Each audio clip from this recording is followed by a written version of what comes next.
The fan name? Kamogumi. I am a private detective. Kanna. I wanna make you laugh every day. I am a genius. It's like you when you're in your shell, Kamo. No, it's with the raised eyebrows.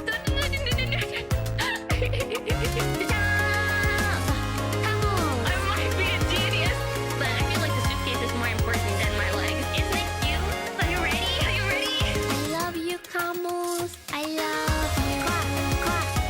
The fan name? Kamogumi. I am a private detective. Kanna. I wanna make you laugh every day. I am a genius. The fan name? Kamogumi.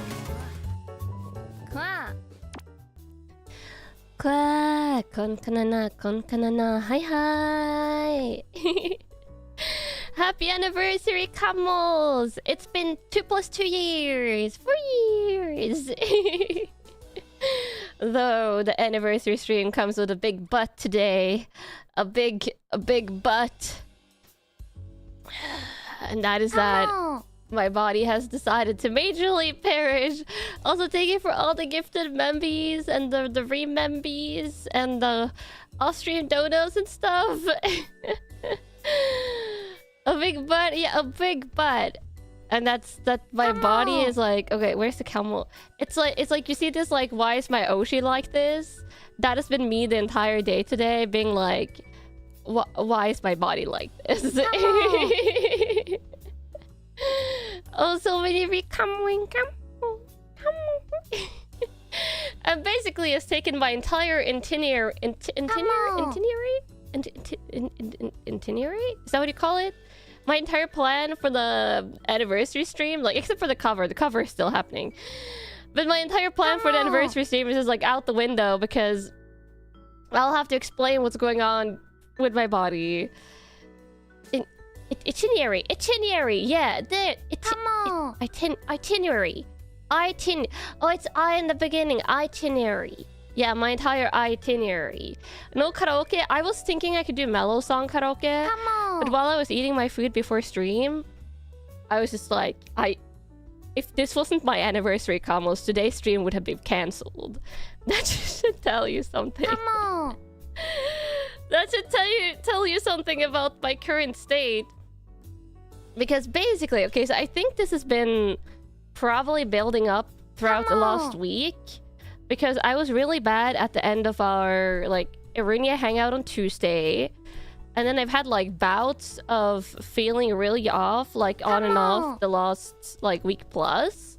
And yesterday, I ended stream, like, earlier than I wanted to because I felt loopy. And then I woke up this morning, like, I got a full 8 hours of sleep tonight. And I got up this morning, and I felt good for, like, the first hour.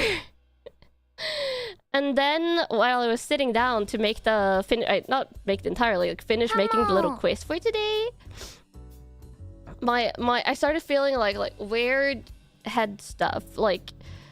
is super hard to explain, but basically, like, felt like brief bouts of, like, head pressure mixed with vertigo, mixed with, like, really weird feelings and, like, tense, like, neck muscles. And this is not like the vertigo I got earlier. The most similar I can describe this to is when I got my chronic illness. I got these type of, like, head symptoms. Like, this is, like, over 5 years ago, like 7+ years ago, and that was really, really terrifying. Like, it was freaking me out because it was like going to urgent care type head symptoms, like someone squeezing your brain. And maybe it's hard to explain, but, like, the weirdest, like, head reactions where it hits, and, like, currently, like, it feels like my neck is tense and I don't have a headache. Like, this is not a headache. And my head feels off. And the thing is, like, if you don't know, I have probably what we think I have is, like, a mast cell illness, like a mast cell condition. And mast cell illnesses, even though I don't get them often, can have a bunch of neurological symptoms, which is like head-related symptoms. Like vertigo, you could get dizziness and vertigo, which I have had in the past. You can get headaches and muscle pains, and then you can also get a whole lot of worse stuff. You can like get fainting spells. I've luckily never fainted, but it felt like that a couple of times today. So basically what I did earlier at 2, when I started feeling really bad, is I chucked down a full dose of my emergency allergy medication, which I haven't had to touch in like half a year now. It's been like months and months since I've touched my emergency medication. I should probably honestly take that a little bit more often, but the problem is when I take it, I have to do like a month-long taper off it because my body does not like stopping that abruptly, even if I just take one dose. So I've taken that now. I think that has helped a little bit. But basically, after I took it, I called my mom. Because this is the one time, like, I like living alone, but it's the one time I wish I had, like, a VTuber roommate or something, because when you get this type of, like, weird head reactions, you're like, what if I faint? What if you have, like, something more serious going on? And it's a little bit terrifying, like the thought of living alone and no one noticing if you're fainting or stuff. So basically I called my mom and I was like, can you call me in 2 hours? Because I took a nap. I took a 2-hour nap and my mom called me, and then I slept for another half an hour as I got to her to call me at 5, but I got up before that, so I had her checking in on me. And that should tell you something how poorly I've been feeling today, because I haven't had to do that in like a year plus. Like my other allergy symptoms, when they get bad, I can handle those just fine, but like head related symptoms, it was real bad. It feels awful. So yeah, and then I've been really sad because of course this happens on my anniversary day.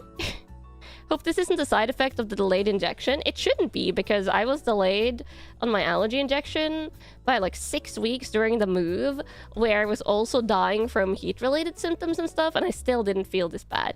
The only thing I can think of is that 1, I'm reacting to something randomly. 2, it could be all the long streams I've been doing. Or 3, it could be the fact that I started taking magnesium lately, like in the last couple of weeks plus, which I think has been good for my body, but it could be that my allergy condition does not like the type of magnesium I'm taking. So, I don't know. I'm probably going to call my general physician tomorrow and ask for like a full blood panel, and then maybe ask for some further tests and stuff, but... Does it change with the weather season? Does change in the weather season sometimes mess with my body? Yeah, but like not to this degree. So this is a problem with my chronic illness, is it could be anything, it could be everything. So yeah, my allergy shot is tomorrow, yes. But that's just like going into the doctor's office to take the allergy shot. I'm going to see if I can get like an emergency phone consultation with my general physician tomorrow, which I probably have to wake up early for, but... Or at least early to call the doctor's office, so... we'll see. But all this is to say, why is my body like this? Coins. Come on, so why? This is not why my ocean is like this. Why is my body like this? I hate it. On my anniversary. Come on. Ugh. So one of the pictures isn't... Oh, this one isn't in the same folder anymore. I gotta remove that. There we go. World had to debuff me? Yeah, quite severely. Well, yeah, thank you to all the remembers. Thank you for all the happy anniversary messages. I've been seeing those. But... I'll try and make properly up for this when I'm feeling better again. Like, we'll definitely do a spin the wheel karaoke. I just can't do it today. But, yeah. It'll probably be a shorter stream today. Like a 2-hour-ish max. If I suddenly have to end, that you know why now. So, yeah, hopefully I won't have to end abruptly, but... Yeah. Come on. Anniversary stream part 2. Yeah, we'll do like a karaoke celebration stream at a later point. I think it's super easy. Yeah, we're taking it super easy today. Super easy. And I'm going to try and not get too emotional as well. Because if I start crying a lot, that's not going to be good, because that would further trigger my allergies today, my condition. So yeah, peppy happy stream, Carlos. Peppy happy stream with not heavy emotions, which is totally easy to do on the anniversary stream day, where I was going to reminisce. But I'll try to not reminisce too much. No feels and feel easy Camo messages. Yeah, let's keep it lighthearted, Camos. Happy, yeah. Crying can trigger my allergies. The thing is, like, my allergy condition, I call it an allergy condition because it's just the easiest to explain. But what my condition is, I have an overactive mast cell condition, and extreme emotions can trigger as bodily stress, which can trigger my mast cells, which then triggers allergy-like responses in my body. You will save your sappy messages for a healthy day then? Yeah, exactly. We'll get very feelsy at maybe, like, I don't know, 70k celebration, which should be in a couple of months if I'm lucky. So yeah, it's like allergy on steroids. Yeah, it's like allergy on steroids. If you Google mast cell activation syndrome, or MCAS, you'll see what it can be. I don't have all the symptoms of it, but I have a whole bunch, because it's very individual what symptoms you get bothered with. And usually I'm fine, but then every couple of years I get a day like today. But yeah, so happy anniversary, Camos! Low mellow anniversary. Honestly, I should have had a hand cam. I was considering, like, briefly at some point a hand cam for anniversary, and a mellow hand cam stream I think I actually could have done today. But instead it will be mellow chatting stream. Yeah. Welcome back to the Kamo Squad. Kanna daijoubu? 今日はちょっと私の体not quite 大丈夫 today. 大丈夫じゃないよ。今 Mellow chatting works for you? Perfect. Am I Daiju okay? Not quite today. And I also feel a little bit, like, jittery, but like you're, like, slightly, like, vibrating as well. Like your body has more energy than it knows what to do with, but I don't have energy. But that, I think, is a side effect of my emergency allergy medication, because it's corticosteroids and it can make your heart go doki doki. Oh, thank you for the gifted Kamo Squad memberships. Thank you, and thank you for all the rejoining of the Kamo Squad Kamos. And also, yeah, the off-stream donos and stuff. More kamogumis. You think you know that feeling? Yeah, if any of you have ever taken corticosteroids before, you might know what I'm talking about. Like, they don't recommend you take corticosteroids, like, right before or close to when you're going to sleep, for precisely this reason. Come on. Yeah. But yeah, so I don't know. This is kind of like taking the wind out of my sails a little bit. So I'm just like, oh god, what do I say after this? Because I was wanting to, like, I don't know, talk about, like, anniversary, like, reminiscent stuff, but at the same time I don't think it's smart to I do that today, because then I might get, like, weepy and cry, and I'm trying to avoid that.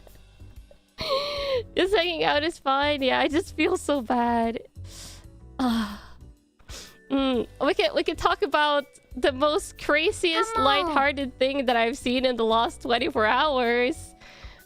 Which, let me see if I can find a graphic for this. I saw this earlier today and I was like, wait, what? Come on.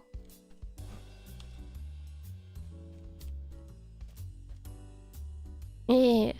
Let's talk about how they're going to nerf Asmodan next patch. If they nerf Asmodan again, I'm going to scream. Let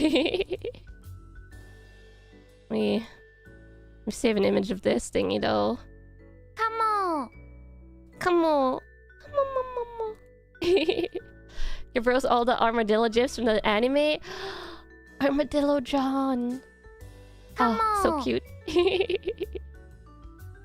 Okay, let me see. Bum bum bum bum bum bum bum. We can talk about the fact that I love you, Kamos. this is happening, Kamos. Oh, I did love you, Kamos. And talk about the fact that Tekken is adding a character from Baki. And the fact that they're not even adding Baki, they're adding Yujiro Hanma to Tekken. This is not a joke. This is actually true.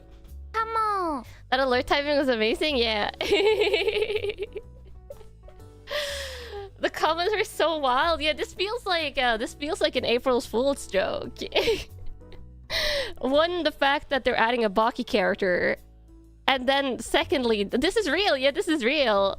And secondly, the fact that they're adding Baki's dad. If you don't know who Yujiro Hanma is, Come on. in the Baki universe, like the protagonist is Baki, who's this guy's son, and Baki is just basically has that like fighting manga like arc where they're constantly trying to get stronger, constantly trying to like win tournaments and stuff like that. But this is the big bad guy. Like he's one of like the biggest bad guys, if not the biggest bad guy in the series. He's like the strongest man on earth in the Baki. This is real. Yeah, this was real, Kamos, apparently, as far as I've caught. It's like a real trailer on Bandai's like YouTube channels and stuff. It's basically Akamai and Baki. He's even worse. But like, we're not going to talk about everything that he has done, but Yujiro Hanma's list of crimes is insane. Like, he has done some crazy stuff. He murders the main character's mom.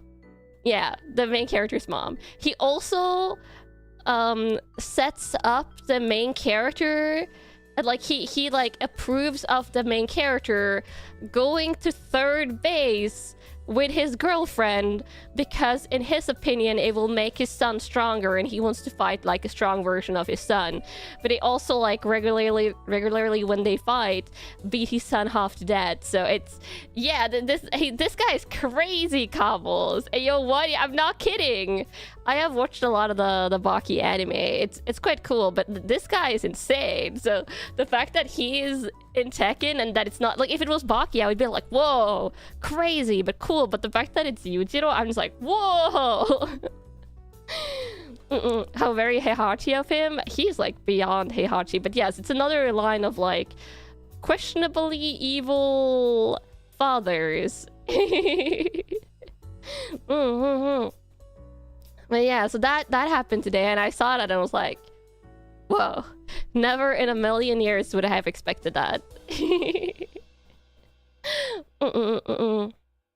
Did he ever throw his son off a cliff? I mean, he murdered his son's mother in cold blood to make his son stronger. So there's that.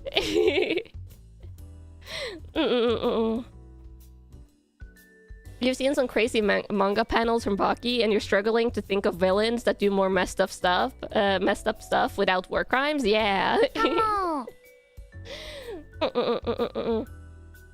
Pretty sure he did at some point. Yeah, he might have.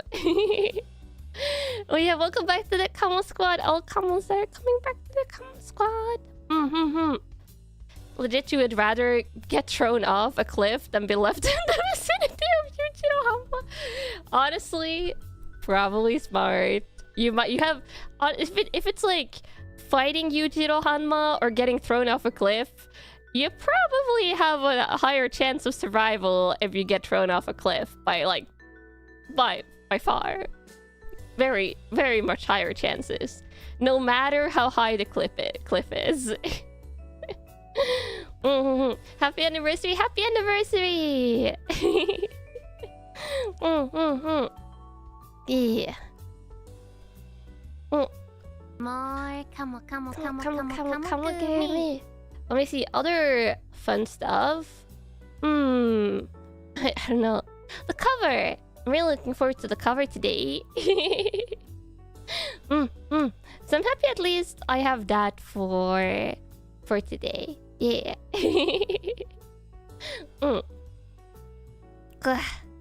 Cover releases soon? Yeah, can't wait to see what song I picked. I feel like some of you might have guesses.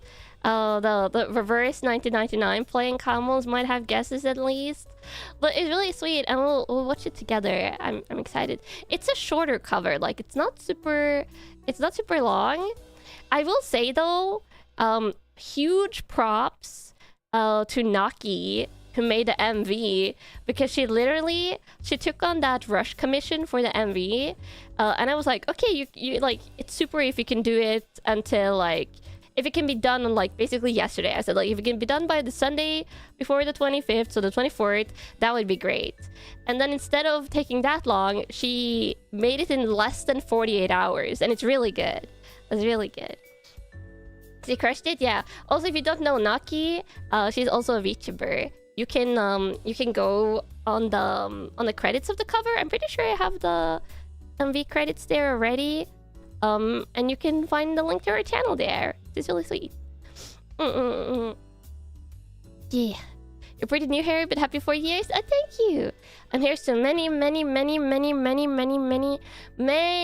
in the future, Camels. Many years in the future. I guess I can talk a little bit separately about that. So obviously, if you go on this channel, you're not going to find VODs that are longer than 2 years, because I've only had this kind of channel for 2 years. But if you go on the linked channel sections on my channel, you can find the old Kanna archives, where you can see the oldest video there is 4 years. And that's because I started VTubing like indie on Twitch, which Twitch was my main platform back in the day. Yeah, you can't find VODs longer than 2 years ago, but find VODs longer than 6 hours fairly often. That's true, that's true. But yes, I started VTubing 4 years ago, back on Twitch as an indie, and like the very first stream, which is that oldest VOD, I basically knew nothing, okay? I had figured out how to work OBS. I think I had figured out how to put a chat on screen, but I literally didn't even know the concept of raids. Because the VTubers that I watched before VTubing myself was a lot of Hololive and some Niji Sanji. Like, I used to watch Ina. Ina was probably the VTuber I watched the most before I started myself. I used to watch a little bit of Iron Mouse, but mostly on clips, I think. And then I used to watch Solan back in the day. But Ina was the one I watched the most, and raiding on YouTube like wasn't really big back then, so I hadn't even caught that raiding was a thing before I started on Twitch. 4 years, and you've been around for so much of it. Yeah, some Twitch combos have been around since back in the day. The Wah, yes, the Wah. And I think it was Iron Mouse that like actually finally tipped me over the edge to like start streaming myself, because I already like saw like, oh, this looks super fun, and there's so many different like personalities of VTubing. So I was like, even if I'm more of a, I would say a mellow person, I'm sure there's like someone that would have fun watching. So I kind of already like was wanting to try it, but Iron Mouse was such a huge inspiration, because I have had my chronic illness since around, I think it was 24, which now is 7 years ago. Yeah, I've had my chronic illness for like 7+ years. And it does severely limit me in the day-to-day, like for how much stuff I can do outside. Like I can't really go in a cafe or anything, because if someone wears perfume, if there's like strong smells of food, like I might react to it. So it heavily limits me socially IRL. So I was kind of lonely and stuff. And, you know, kind of feeling a little bit, like, demotivated for...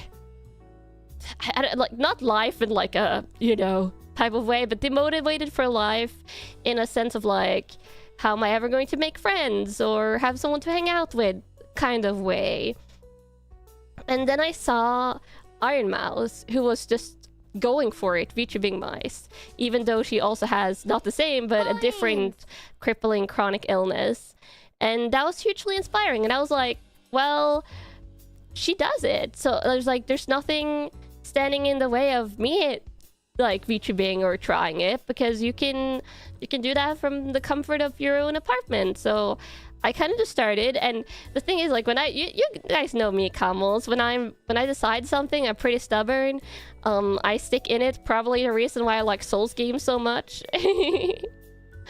So I just decided to go for it, and when I decide to go for it, I'm just like, okay, I'm not going to procrastinate. I'm not going to spend like months and months doing research and like psyching myself out or stuff like that. I'm just like, I'm just going to stream. Yes.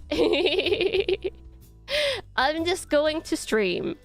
Unless it's Radon, I can beat the buffed Radon in Elden Ring eventually, don't worry.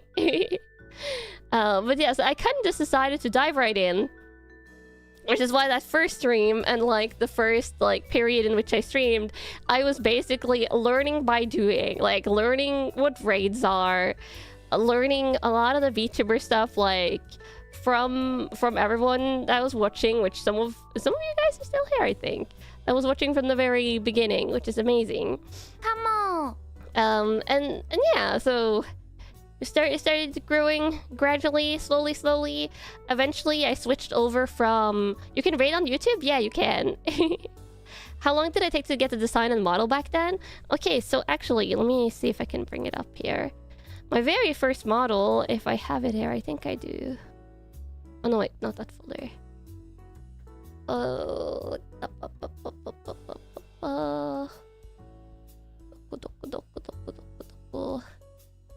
Mm, これじゃないよ。Come on.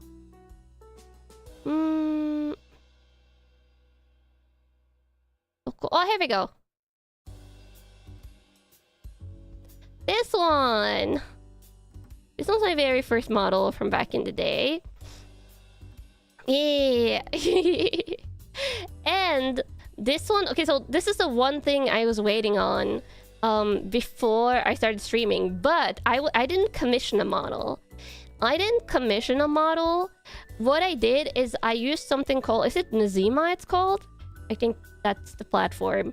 And Nazima basically operates in the way that you can buy like those like pre-made VTuber models there that anyone can use. You can buy those for really cheap. But if you pay more, you can also buy VTuber models that are drawn and rigged, but that have like a one-time purchase limit on it. So basically when you purchase the model there, only you get the rights to it. Like you get the streaming like usage rights. So I was camping the Nasima. It's an off-the-shelf model basically. So I was camping Nasima for I think around a month, where I would check it out every day, and I would check like the recently added models, because I was waiting for one of a kind model there. Yeah, an adoptable basically. I was waiting for a one of a kind model that spoke to me. I think I had a couple of others that I was considering, but when this one showed up, I was like, yes, this speaks to me. So I got this model and then I started streaming, so that's how I ended up with this. The 2.0 model I commissioned because I wanted one that looked a little bit more mature. Because I am 31, which at the time I was streaming, I think I was 27 the year I started. Yeah, I think I was 27 the year I started. I was turning 28 that year. So that's kind of basically what I've done. So you can see like a lot of my old model in this one. Like it has the same type of like era outfit vibe, because this one was also like a little bit like old-timey, old style. The blonde hair is back, which I had a period without blonde hair. I had a period with white hair, obviously. This one has glasses, which I wear glasses IRL, and I really like glasses. But it's a very similar ish color palette, because I like the naturey colors. I like the browns and the white and the stuff like that. So that's what I wanted to do with this Kanna model, which would be my ultimate model. But I am getting a tiny bit of revisions done on my current model, but it's kind of just perfecting it more, and then also bringing it closer to my like OG model back in the day. Let me get the Let me get this thingy out. This? Yeah.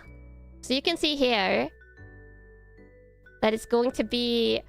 you can see my old model didn't have orange, but I'm bringing back the ombre, which this model had, the teal ombre. But teal doesn't fit my current color palette quite exactly. So... I'm going to be... Mango! Mango. I'm going to be like a mango gradient, yes. I'm going to have the gradient back, and then there's a couple of other revisions to perfect it more. But yeah, I'm super excited. So it's kind of like marrying my very first design with my current design. And refining the face and the hairline and stuff a little bit. Why does she look so serious? The reason it looks so serious here is because it's like the default like model art that most VTuber models have for the sake of rigging. Like they have that like one line mouth, and that's because of like how VTuber models are rigged and things. How many different Kanna models can be on screen at once? I mean, I could probably have an infinite amount, but my PC might start shrugging if I have to open a lot of instances of VTube Studio. The T-pose of facial expressions, yeah, it's basically the same as like a model T-posing. Next month you'll have the 2-year badge? Yeah, soon. Soon, Crystal Egg comes. But yeah. So that's how I started VTubing. Unless I tangented my way out of that. I'm a little, as you see, Kamos, I'm a little bit brain foggy and loopy today, so my brain isn't 100% activated. It's like I'm like 70% there. 70% approaching normal level today. So yeah. But yeah, so I started VTubing. And from the very first stream I did, like I've said this multiple times, I absolutely fell in love with it. Like since the very first stream on Twitch, back in the day 4 years ago, I've been absolutely in love with VTubing. And I've loved it every second since. So much so that like last year I was able to go VTubing full time. Yeah. I was able to go VTubing full time. And... now it's my job / passion, which I'm super incredibly lucky and so blessed to be able to VTube full time. And it's entirely thanks to you guys watching and just being here, even if you're lurking or if you're writing messages every single stream. Like you're all part of the big Kamo community, and you're basically the reason why I love streaming is because I get to hang out with you guys. Pretty sure you're the lucky ones? No, I'm the lucky ones. I'm the lucky one, Camels. Yeah. And I plan to do this for the rest of my life. But I'm not kidding. As long as my health allows, Camels, you're not getting rid of me. I know sometimes for VTubers, they're like, oh, I want to VTube, but then like later in life, I want to like, stop and, I don't know, have a family and things like that, which you see some VTubers with kids and stuff, but it might be hard. But I do not want kids. I want to VTube until I'm like a grandma VTuber. So yeah, you're not getting rid of me. I want to be here for a 10-year anniversary, 20-year anniversary, 30-year anniversary, 50-year anniversary. That would look crazy. I wonder how many VTuber outfits I would have by then, but yeah. 85-year-old VTuber Kanna? Yes, that is my plan. And that has been my plan since basically year 1. Also, welcome back to the Kamo Squad. I know I'm not reading the alerts today, but I see all the messages. Very much big love, Kamos. You'll be here for as long as I am, sassy and having fun. Aww. With the first true hag VTuber, I'm pretty sure there are some VTubers that are in their 40s or their 50s already. Might even be older. Yeah. Excited to see more of me in the future. It makes you happy to see me live almost every day. Aw. It makes me so happy to spend time with you, Kamos. And honestly, part of the reason I'm so happy to be VTubing full-time is precisely because of my chronic illness. Because this is a job that... Even though I say it's a job, it is more like a passion. I'm super lucky that I get to have this as my job. But it is a job where if I'm feeling poorly, like I'm feeling really, really badly like today, you can cancel a stream. Though today I refuse comments. I'm like, I'm not canceling my anniversary stream. It's like, no way that is happening. We're just restructuring what we're doing today, and the stream will be a little bit shorter, and we'll do the spin the wheel karaoke as a separate stream. There's legit granny VTubers. There's an agency in Japan. Ah, yeah, on the Japanese side of stuff. I know a lot of Japanese VTubers, but obviously I know less of Japanese VTuber than I feel like the English side of VTubing. Classic stubbornness kicking in, yeah. It's like, no! Locking in instead. Yes. Purely locking in. So yeah, but it's a profession where I can be a little bit more flexible. Like if I have a horror stream planned and I'm feeling more sick, I can reschedule to a cozy game instead. So I'm really happy that I do this in that sense. Yeah. You forgot I have that toggle? Yeah, it's only special occasion toggle. Will I watch the cover together? Oh yeah, we're watching the cover together. I'll probably continue a little bit past the cover, but I'm probably not streaming more than 2 hours. I am hoping that the emergency allergy meds will kick in properly over the next 24 hours and that I'll feel more normalized tomorrow. That is my hope. Because corticosteroids do take a little while to kick in. Like, I think they've already kicked in a little bit because I do feel the jittery feeling, which is one of the side effects. It doesn't bother me much, but I do think they have worked a little bit. But it's kind of a cumulative effect with corticosteroids. Like, I'm going to take a new dose like with breakfast tomorrow, so it builds up in your body and then stays in your body for like 24 plus hours if you stop taking it. So your sleep has been tied to me for the past 3 months. Nice, dude. I hope it's good sleep though. Yeah. The one day I get a full 8 hours of sleep, I simply perish. What a day. I mean, it was probably that the reason I took a full 8 hours of sleep was because I was feeling poorly, and it was probably like this thing today starting to like build up. So I noticed it, but I didn't take it seriously enough to take my emergency allergy meds before today. So yeah. It is good sleep. Oh, good. Yeah. But yeah, so that's kind of been, I don't know, VTubing. Super happy anniversary, and I plan for many more. Many more. Many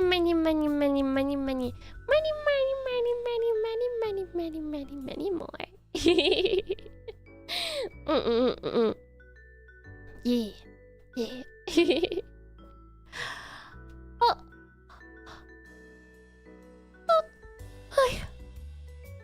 Are there a lot of manies? Yeah, it's so many manies.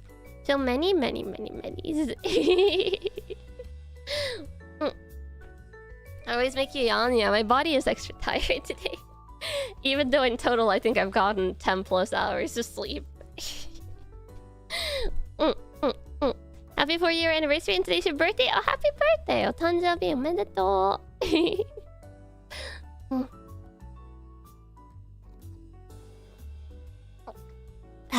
Drinking some water as well. Yeah. Oh, I should have... Do I have the cover already in like a separate tab? Oh, I do. I already did this. I'm probably going to potentially get jump scared by the premiere sound. And yeah, welcome back to the Kamo Squad. Oh, Kamos, they're doing the rejoining message today. When you have bad sleep, it doesn't matter how much you slept. True, my sleep tonight was good though. My nap earlier, I don't know if it was good or not, since I was already feeling poorly before I took the nap, but... Mm, mm. It was sleep. It was sleep. The premiere is always a jump scare, true. Sometimes though you have to refresh YouTube before a premiere will start. Like if you're waiting for a stream to start or premiere to start, sometimes it doesn't always auto start. On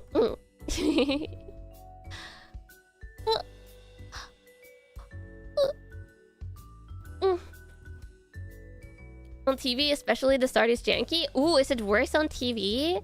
I don't think I've ever watched YouTube on TV. The only one, I don't have a TV anymore, but the only times I would watch stuff on YouTube on TV in the past was when I would bring up like cat enrichment videos.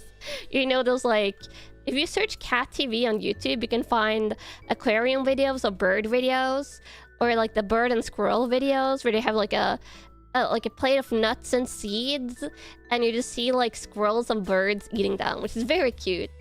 And my two youngest cats, Tomo and Yuki, like those in particular. You basically always have to refresh to see a live stream start on the iOS TV client at least. Ah, you put those on a lot for cat enrichment? Yeah. I will say though, I think there's a correlation between the cats that like the laser pointer and the cats that like cat TV. Because for my cats, it's exactly a 1-to-1 match for my cats that love the laser pointer and the cats that like the cat TV. It's Tomo and Yuki that really like it, the cat TV, and they also really like the laser pointer. Jin occasionally likes cat TV, and he also occasionally likes the laser pointer. And Nao doesn't really care for cat TV because he understood it was not real, basically, when he was a kitten. And he also does not care for the laser pointer because there's nothing for him to catch and chew on. So I wonder if there is a correlation there because for my cats there is for sure.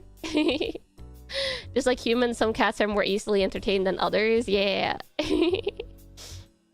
Genuinely, I think Tomo and Yuki sometimes doesn't get that the cats on cat TV isn't real, because when I still had one, they would like jump up and sit like flush to the screen and touch the TV screen and be like, burp, burp. You have one cat who you think has way better hearing than usual and reacts a lot more to nature sound videos. Ooh, fancy. Yeah. It was it was also kind of scary though, Kamos, because the TV that I used to have was one of those, like, I mean, most TVs nowadays are like thin, you know? So I was always so scared that they were going to lean, like put both paws on the screen and lean on it and then tip it over and break it somehow. Luckily they didn't, but it did terrify me. That's such a valid fear, yeah. It's one of the reasons why I'm happy I don't have a TV anymore. And it's also another one of the reasons that every time when I go to sleep, I throw a blanket over my PC screen so the cats won't go and like chew on the corners. Because they could do that if they're like figure out that they're bored and they're like, ooh, nom nom nom, screen tasty. Think you've been here for a cumulative 3.5 years? Ooh, but the first anniversary you caught.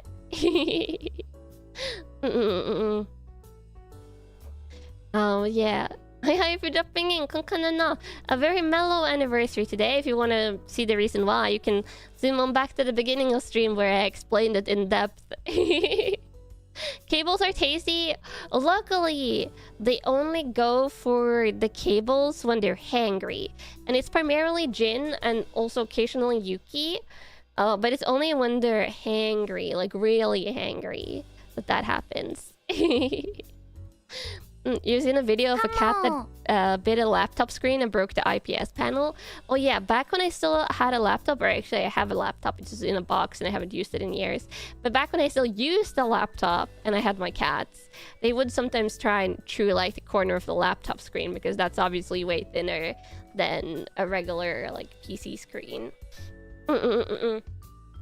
And Tomo knows how to peel keycaps off the keyboard, so I have to flip the keyboard upside down if I'm leaving my PC for like longer than 15 minutes. Like every time I go and take a shower, or I go to take a nap or stuff like that, or if I leave to go grocery shopping, I like turn off my keyboard and I flip it upside down. The keycap removal is crazy. Yeah, and he will like remove multiple in one go. Like he will just sit there and peel them off when he starts. It's not like he's peeling off one keycap and then batting it to the floor and playing around with it, but he will peel off multiple and then bat them to the floor, and then the other cats will play out with them, and he will just sit there peeling off more keycaps. I have one keycap on my keyboard because this current one is the one I've had for years and years. I have one keycap on my keyboard that literally is missing because he broke it the first time he peeled off stuff. So yeah, luckily it's one of those like top rows of keys that you don't like really ever need, so it hasn't been a bother. But I have one keycapless key on my keyboard because of him. The others I was luckily able to replace, but the first time I found him, he had peeled off I think 5 or 6 of them, including the enter key. Which the enter key, because he was peeling off the ones that are like to the right of the enter key and the enter key. But the enter key is one of the hardest keycaps to get off, like if you're taking them off to clean the keyboard. So he's really determined. Really determined. He got the enter off too? Yeah. I don't know how. I think he like uses his teeth or something? Wakanai. European style enter key. I mean, it's not like super chonky on my keyboard. Like I have a little bit like of thinner keyboard keys, but it still has like multiple connection points and is like more awkward to get off. So I don't know. It's crazy that it's him though. Like my himbo cat. If it was Yuki or Jin or even now, I feel like I would get it more, but it's Tumul, which makes it so strange. You hope he uses his teeth. Thinking about him using his paws like hands is creepy. Hey, it's not creepy. That would be cute. Gotta have a camera secretly recording them while they're away. But I can't let them have access to the keypads, Kamals, because it would be dangerous. Like, they could swallow a keycap. The keycaps or the regular keys are small enough, with my cats being bigger Norwegian forest cats, they probably could swallow them. Or if they chew on them, they could probably like chip off pieces of plastic. So I can't let them have unrestricted access. Gotta agree that it would be creepy for him to use his paws. It would be cute. Think of a cat paw moving like a human hand, but that would just be very dexterous. He would be skilled and dexterous.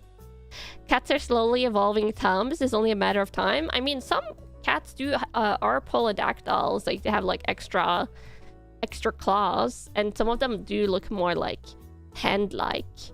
That reminds you of the Dare in Adventure Time. Oh, is that the one? Wait, is that where the GIF? I haven't seen Adventure Time, but I've seen the GIF of like a dare taking off his hooves and then doing like a finger, like ah thingy. Is that the one? Is that where it's from? Yeah. Oh, I see. I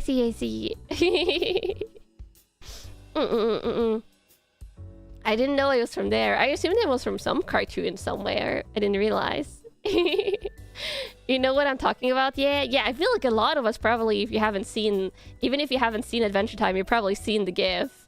It's like daintily like throwing off the hoofs or like hoof coverings, and then just like hand movement.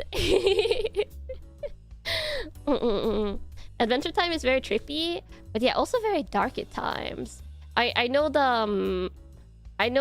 like the biggest probably like plot surprise in Adventure Time that's really dark / emotional, because that one I've gotten spoiled on, but I kind of want to watch it eventually. Might be the most well-known GIF from the show. Yeah, I feel like that Dare one has to be the most well-known one. Everything that Dare does is extremely cursed. Now I'm curious. You're just making me more curious, Kamals. Ice King, don't spoil anything, Kamals, for Kamals. I want to see Adventure Time. Yeah. Adventure Time feels like a TTRPG game where the game master is high on LSD or something. That could be a lot of cartoons though. I feel like you could say that about Gravity Falls kind of at times. You could definitely say that about a lot of the older like Cartoon Network or even like non-Cartoon Network cartoons. You never sat down and watched all of Adventure Time, but you watched some scattered episodes and it's good. Yeah, I want to sit down and I want to watch Adventure Time and I want to watch the early seasons of SpongeBob. Yeah. Prepare myself for a bacon pancake airworm if I watch Adventure Time. Marvelous Misadventures of Flapjack. Oh, that was so cursed. I remember that one. One of the few ones with genuinely cursed art styles. Also, Bonnie! Happy anniversary, thank you! It was a very mellow anniversary today. Because of my chronic illness. Hating my body. But it will be a celebration cover. I brought up Pause Kanna today. Yeah, it came up in conversation and then just felt fitting. Do you remember Chowder? Chowder, wait, that sounds familiar. Some of these I might know by other names. Let me see. Chowder cartoon. Oh, Chowder! I remember that one. Yeah. I watched that one when I was younger. Chowder was also kind of cursed, I think. But that one had a cuter art style. I think basically every cartoon that aired around that era, I've seen, like, if they were on the channels I had. Probably not Nickelodeon, because I didn't have Nickelodeon. But otherwise, Chowder was the purple guy. Purple little chunky guy. But yeah, a lot of the 2000s, early 2010 cartoons, I have seen, like, at least a little bit of episodes of. Gumball? No, never Gumball. But things that was on the Fox Kids channel, like that we had in Norway, early Disney Channel stuff, and then Cartoon Network. Yeah, those were the channels that I had. Regular show? No. Courage the Cowardly Dog? Oh yeah, Courage was so cursed. Courage is the only one that genuinely gave me nightmares. You heard that the basic plot to Adventure Time was roughed out in a TTRPG setting? Oh, that's pretty cool. Misadventures of Flapjack? Yeah, Misadventures of Flapjack I watched. Shinchan on Fox Kids? Wait, which one was that?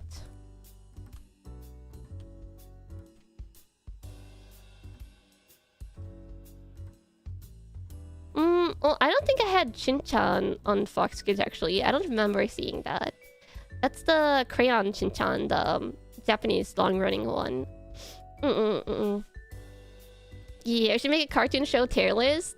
I have definitely watched enough to make one, but though I wanna watch a little bit of SpongeBob and Adventure Time before, so I can put those on the tier list as well. You don't think Shinchan was on Fox Kid for you either? Yeah, it's probably a regional thingy then. Because I think most of the shows they showed on Fox Kids was dubbed? Yeah, I think most stuff was dubbed in the region. Yeah.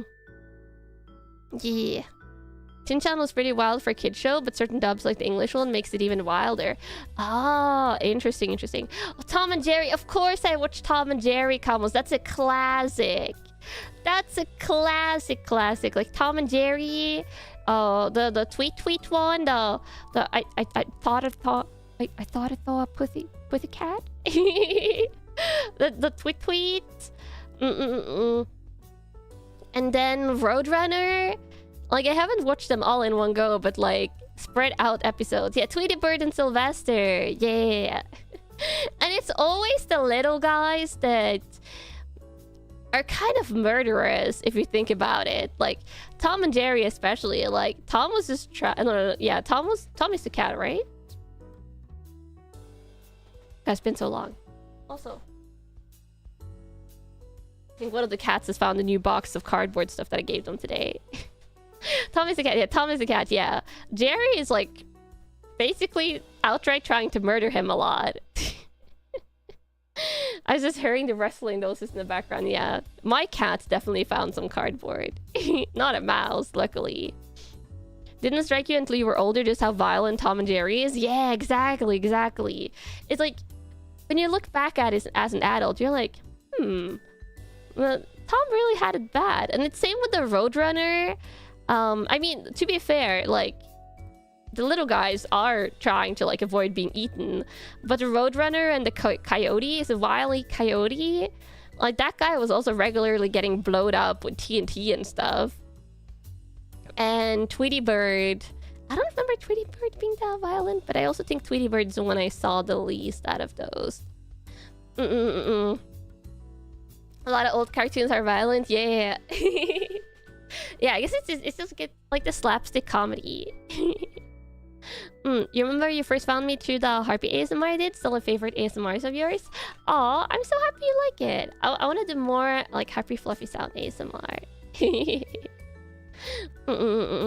Tweety was worse, you feel, because it specifically manipulated the granny to punish Sylvester? Ah. Yeah. It depends on how you look at it, I guess. Samurai Jack heavily influenced your childhood. That one I also want to watch in one go because I've only watched very scattered episodes of it. Oh, cover premieres in 2 minutes. Oh, let me stop my BGM. If you haven't clicked on the link, go on the pinned link combos. I'll also stop so you guys can't hear my system audio, so we can listen to it together. I think I only did I put a 1 minute or 2 minute countdown? I don't remember. I don't remember which countdown it is, but we'll see. This is the link. Let me do it to Twitch combos. But the cover is obviously YouTube only. Please listen to the cover. Here we go. Oh, it didn't let me send my own message that I was going to use to replace the pinned message. There we go. Thank you, YouTube, for letting me send the message in my own chat. The mech countdown is your favorite? Oh, it's really good for mecha stuff. There we go. It did the error thingy.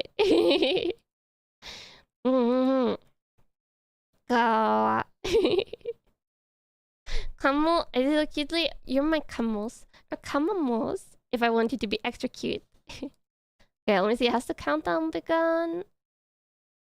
The countdowns begin like on the hour usually.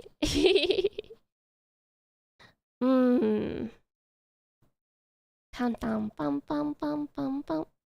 I have a copy paste ready for me to like fix the title and stuff that I can just paste into YouTube afterwards. I'm like refreshing the YouTube window now for will the countdown be loud? Probably. Are we watching it here too? We're watching it together, but I'm not showing it on stream. So technically I probably could, but I want you guys to watch it in the premiere window. In the premiere window. Oh, there we go. Now we might get the countdown. Oh, there it is. Ah! Oh, yeah. Okay, there we go. Hopefully you guys didn't get it through my stream. Okay, no, looks like it's fine. Yeah, only 1 minute countdown as well, since you're watching it together. A loud one? Yeah, it's loud. I did the normal one. I do the ambient one sometimes, but that one I usually use for ASMRs. Your ears! I know! You can't set a volume when you set those. The model on my right is my 1.0? Yeah, the model on my right is like my indie one. My indie model from back in the days that I used to stream with 4 years ago. Okay, I have the volume like all the way down. 3, 2, 1, 0. Oh wait, no, this is going to be hazukashi. Ah! I'll try and be quiet.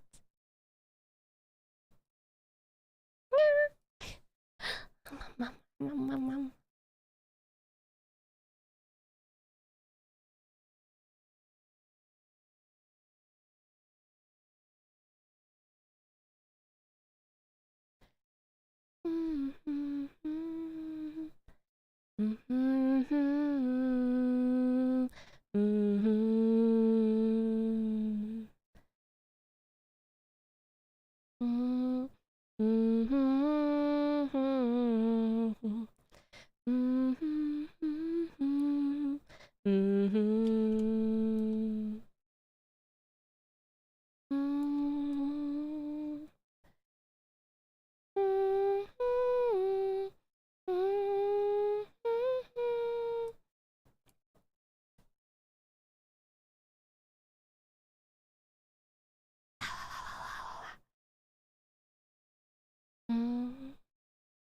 Grow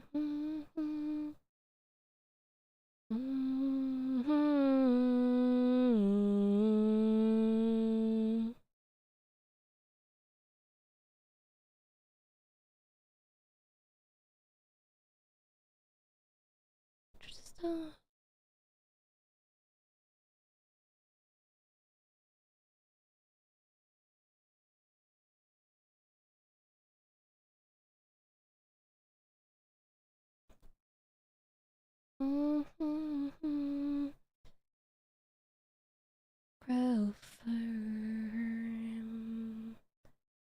Ah! Let me go and update the title really quick, Kamos. Let me go update the title. Oh, and the thumbnail. A thumbnail as well, because I have a finished thumbnail. Thumbnail. Oh wait, I can start my BGM again. Give me a second. There we go. Cover, my heart and light. There we go. And then the title.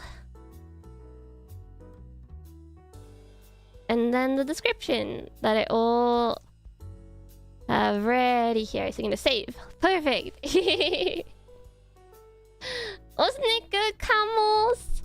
I think there's like 2 parts in the song that like I could have like re-recorded like a slight part of the line on, but otherwise I'm super happy with this one. It's a 2-minute cover, it's a shorter one, but this is actually like this type of cover is kind of like only something that I feel like I've been able to do because I've done so much karaoke singing and I've done so many other covers, because this is a ballad type song and I love so many ballad type songs, but a lot of them go really high and I'm not the best singer, Kamals. I'm not a singer specialist VTuber. I'm not a V singer, but I love those songs so much, and a lot of them I have on my like mental list of like it would be amazing to cover this song one day.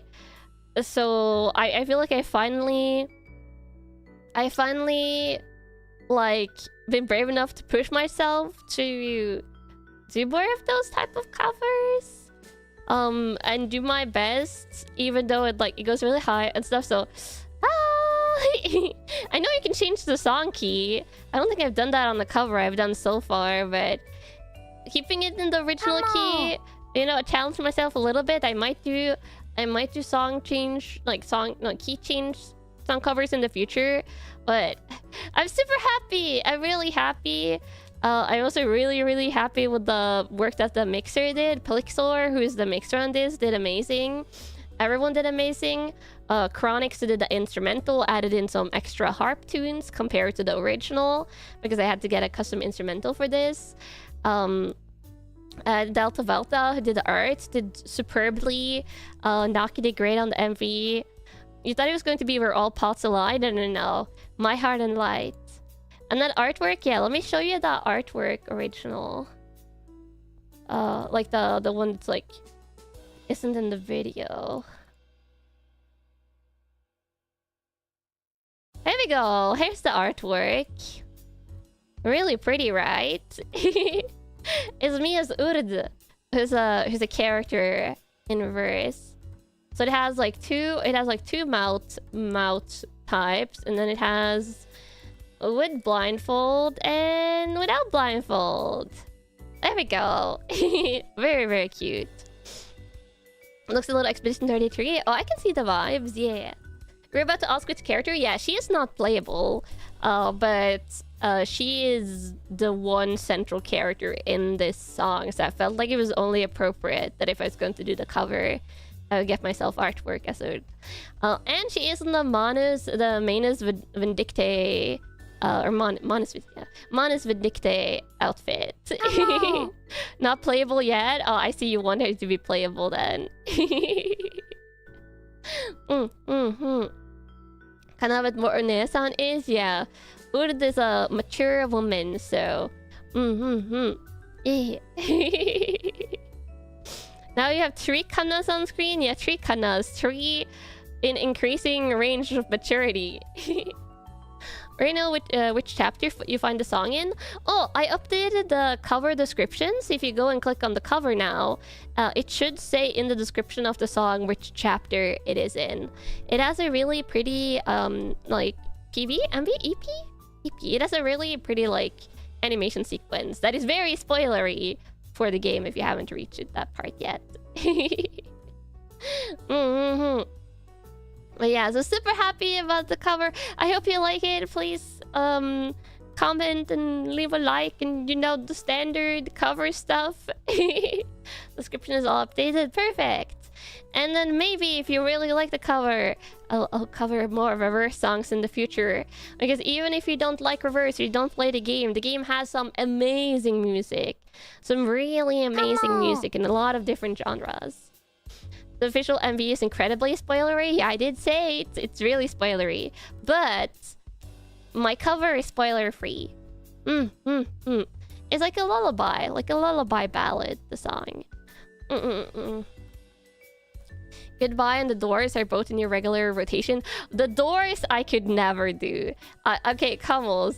Out of all the songs that I would cover in reverse, The Doors is not one of them. If you don't know why, it's because that's an actual, like, opera singer, if I'm not mistaken, that's singing that song. It's the character song for a character that's canonically an opera singer, and the voice actor for that character is also an opera singer. It's a great song though, but I might be getting braver with my covers, but I can't sing opera. But yeah, it's Isolde's cover song. So an opera song cover isn't happening, Kamals. Oh, we're not talking about the band The Doors. No, we're talking about the reverse 1999 song, The Doors, which is more of an opera song. Yeah, I have a new obsession though. I have a new reverse song that I'm listening to on repeat that I kind of really want to do a cover of because it resonates with me as a VTuber in particular. I say Rocksteady. Oh, Rocksteady, I would love to do English cover of, but this new one hasn't released in English yet. It's one of the newest like Chinese patch songs. It is in English though. Yeah. Which one? It's Morel's is it called EP? Some of them are called PB, some of them are called Morel. Yeah, it's Morel's EP Golden Thread, it's called. Like, it has a lot of kind of like things that are inherent to the Reverse 99 story. But if you listen to Morel's EP Golden Thread, and then you listen to the lyrics, and you think about it in the shape of VTuber reincarnations, you go like, this is like VTubers. This is literally like applies to any VTuber that has had a major reincarnation because of reasons that VTubers have had reincarnation. So I like get teary-eyed when I listen to that one because it has a lot of personal feels in it. If you go and listen to it, you'll get what I'm talking about. Kind of fitting. That would have been fitting for this anniversary song as well, actually. But we'll see about that one for the future. It would be even harder to sing than My Heart and Light. You're listening and you can totally see. Yeah. Because I guess I gotta explain. So part of Reverse, this is a minor spoiler. But part of what happens in Reverse 1999 is that they have a phenomenon called the Storm, which reverses time, like both backwards and forward. But characters that aren't protected from the storm basically gets erased. But it gets revealed as the story goes on that characters don't necessarily get permanently erased. Like, they can reincarnate looking entirely the same. Like, their personalities can be the same or very similar in new forms. In the universe, they don't remember their past lives. But they basically reincarnate. So that song, Golden Thread, the plot, like it has to do with that phenomenon. So it talks about like how like the end isn't the end, it's just a new beginning type of thing. Which is basically what happens when a VTuber graduates and incarnates somewhere else, which obviously I have graduated and incarnated in different forms. If you just look like back in my indie days, there was obviously graduation from indie and like, debut as Kanna and stuff. So yeah, and other stuff in between. The end is never the end, it's never the end, it's never the end, Stanley Parable, yeah.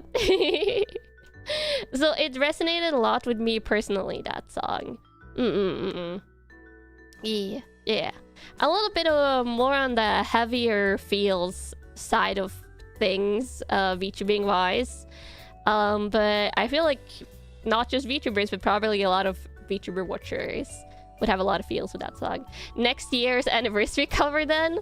Honestly, I wouldn't discount it entirely, because that song is also really, really nice. I would have to get like more people with me to sing it for the chorus, because that one has a chorus part that has like 4 or 5 singers in it. So it would be a harder cover to put together. But again, as I said, I've been listening to that song on repeat like several evenings because it's so pretty. Yeah.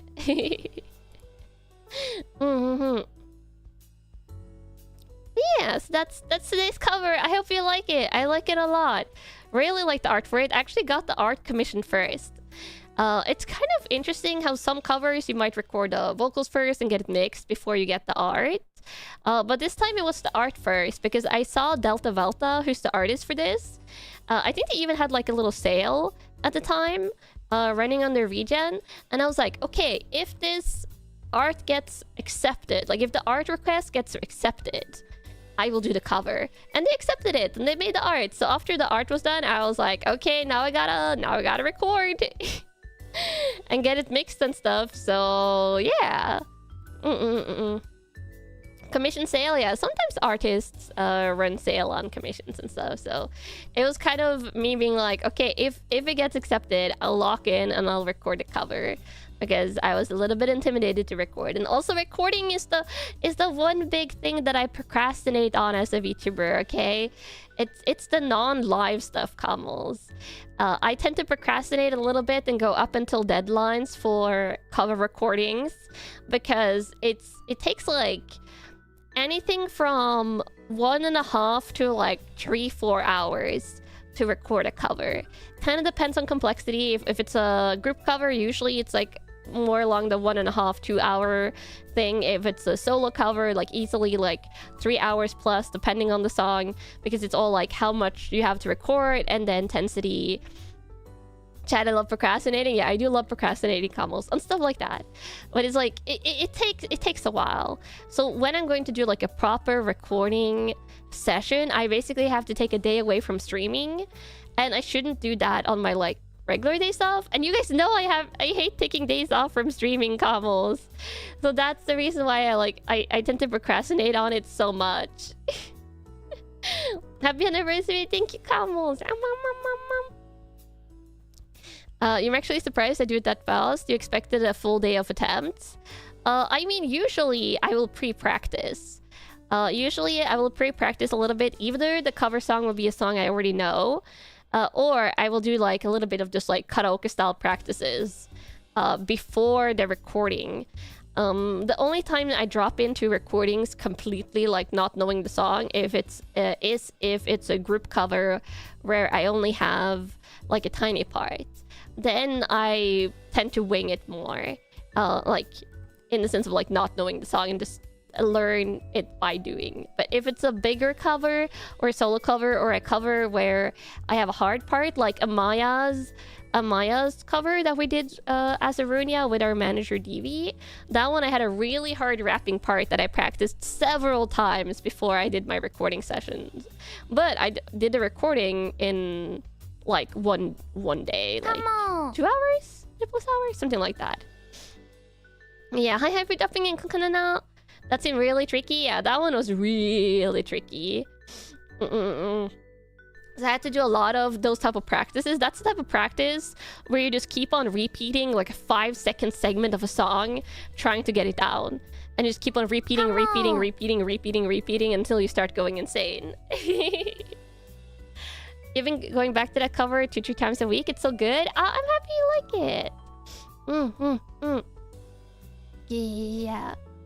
Yeah, so it's a little bit like different from cover to cover how long it takes to record.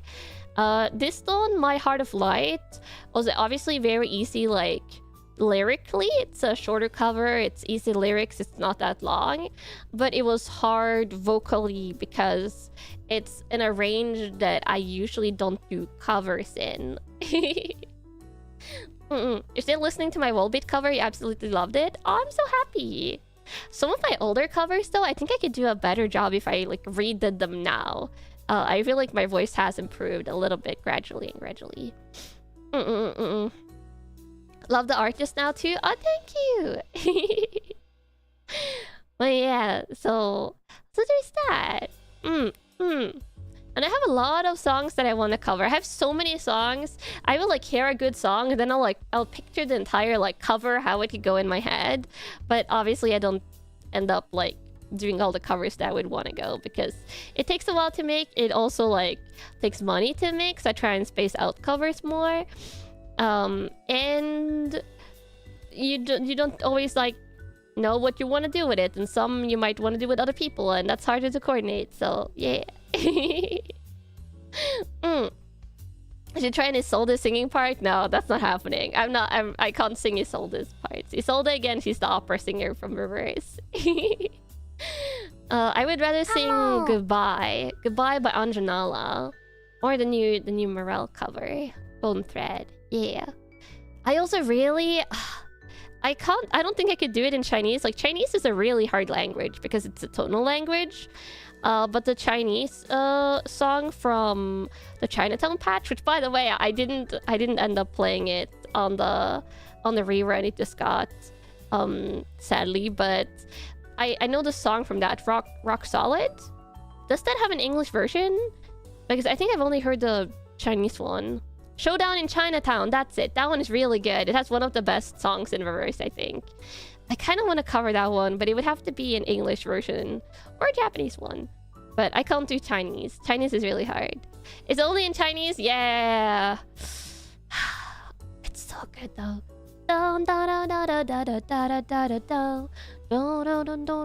That's that one, right? I think. I've been erased. Thank you. I hope you're having a nice day so far. And that you don't mind that I'm sick today. Yeah. Well, yeah, many more Kanna covers in the future. They'll just be gradual. I still have the 2 Donaton covers. Sound of Silence is already mixed. I just need to figure out what I want to do with the MV there. So that one is in progress. Like, the hardest part is already done. The part that I need to do stuff is done. I just need to figure out what I want to do for the MV, commission art, or record with my new model rigging that will be later this year. So that one is easy. And then I have the Final Fantasy 14 song that I have to do for that as well. I have to figure out how I want to do. Yeah, hi, happy dubbing.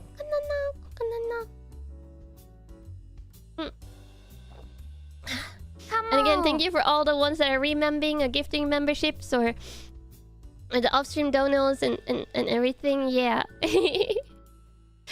I'm just not doing the dono reading today because I'm trying to preserve my voice and my sanity. Final Fantasy 14 song, yeah, it's the Oblivion one. Shiva song, I think. That one is also on my cover to-do list. That is guaranteed happening. Come on. Yeah. Otherwise, I have some covers that I want to do, but that I don't have concrete plans for yet. Hopefully, this summer will be... Even though I'll probably be busy playing a lot of games, I'll try to, like, not do too many streams that are, like, 6+ hours. At least while I'm now recovering for... or, like, starting my recovery arc for my allergy condition acting up. Will it be a Final Fantasy month? No, I'm not playing Final Fantasy 14 couples. I can almost guarantee you that the chances of me playing Final Fantasy 14 is really low. If they make a Final Fantasy 17 that has similar combat to Final Fantasy 16 though, I might play that.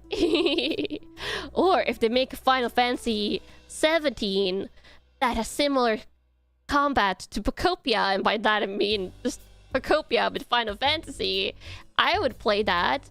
I have been severely tempted to literally play Dragon Quest Builders because they have different building blocks, but also the Pocopia style building is really fun. Yeah, I only need to invest 200 hours or so to get to the end game. I would rather play Zuma on stream. Which by the way, my Zuma playtime commos, I saw it here the other day while I was playing Zuma. My Zuma playtime is currently 685 hours. That is how much playtime I have in Zuma. The little shoot balls at balls game. Hopefully we get more Pocopia likes for other franchises. I hope so, but it has to be the same studio because they do a really good job. Unlike 600 hours, it's not that it's 600 hours in one game, it's the fact that it's 600 hours in Zuma combos. That is the crazy part. Builders 2 was made by the Pocopia dev team. Yeah, that's exactly it. Like, I want them to make more building block games. Yeah. There's my too tired to stream but don't want to cancel stream idea. 2 hours of Zuma in complete silence. But Kamals, when I play Zuma, I get really locked in. Like, super locked in. Like, do you guys want to see what I currently do in Zuma? It's really bad. I can bring it up right now because Zuma is like also like just a tiny little square on your screen because it's so low resolution. I can do it. It's like I do the 3-minute challenge maps anyway, so it would be like a 3-minute thingy. Let me show you. I usually play it without sound as well because I watch like a TV show or streams while I play it. Let me see. I have to do this. And then game capture. Will it game capture? Zuma. I might have to... Oh, no, it does game capture. Okay. 待ってください. Bam! I can make it a little bit bigger. This is what it looks like. Oh, why does it get those black bars on the edges? The game doesn't even have that. Let me crop it. Give me a second. Crop. Old game. This is Zuma. In which I have a lot of hours. I'm going to partially cover you guys with it because when I play this, I have to lock in completely. Holy throwback, yeah. I guess I could actually have a tiny bit of sound effects. The sound effects are so loud in this game. You don't want it to be really loud. I really play without sound effects though. Okay, so what I do is I try and beat my own high scores. Oh, this has sound? Yeah, I play this game without sound mostly. Some of these levels I hate, like this level I don't like. But like any level that's like circular, my current thing is I try and get over 500k here. And the one I've been doing, I was doing this one for like just days and days of playing Zuma. Like every time I played Zuma, I was just do this level. But a couple of days ago managed to get over 500k. So now it's this one that I'm trying to do. Actually, that one is like a little bit of a pain. Maybe I'll try a different one.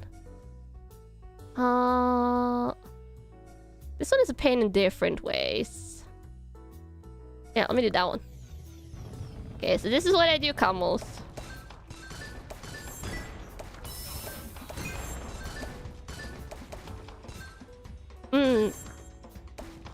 It's just balls. Literally nothing else but balls.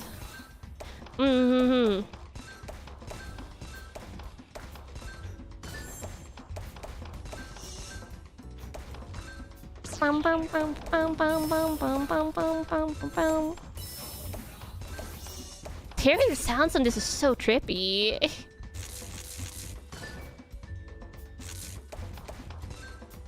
I can't get over how trippy this is. I literally forget that there's even sound in this game. Oh, messed up. It's fine.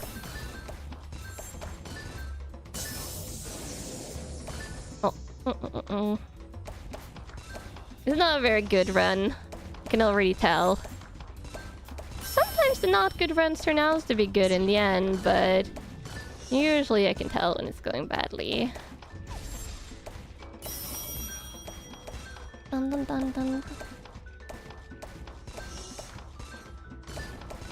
Also, I made a mistake once of looking up like the actual world records in this game, and they are genuinely insanity. Like, I don't know how humans can move that fast level insanity, but I guess that's world records in any game. When you reach like a threshold where people get really good, and you go like, how are people even alive? Type thresholds. Well, I just throw balls at stuff, really. Yeah. I just throw balls, and not much happens other than me throwing balls at stuff.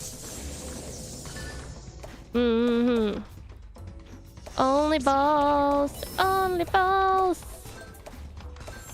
I guess it's kind of like it's like had a satisfying gameplay loop. And sometimes you just want to play those games. Dun, dun, dun, dun, dun, dun, dun, dun, dun, dun, dun, dun, dun, dun. Also, again, I'm not reading any of your comments right now, because if I do, I'll fall out of the rhythm, and then it's just over. And if it's over, it's over. It's already getting a little bit messed up here. Where it starts to reach a point where it becomes hard to rescue in what you're doing. It's fine because I'm almost out of time.